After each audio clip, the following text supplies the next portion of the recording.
Hi, so for today, I'm gonna show and I'm gonna teach you on how you can manage the tipping option for your website. All right, so first you need to log into Muchotaste and click Manage. All right, and on the left side corner, you can see the star-like button here. This is the settings. You can click that, and let's go to the bottom. It's here, the tipping.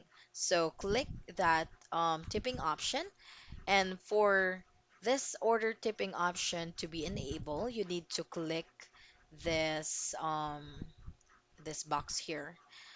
All right, so to know that the option has been enabled, it will show a red color.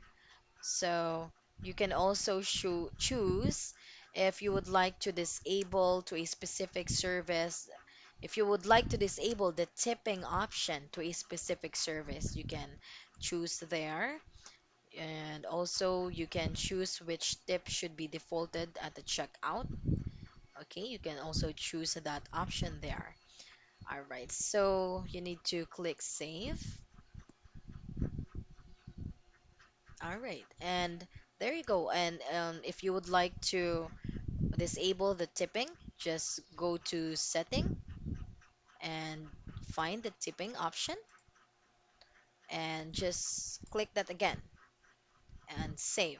So that's how you enable and disable the tipping option for your restaurant. Thank you for watching.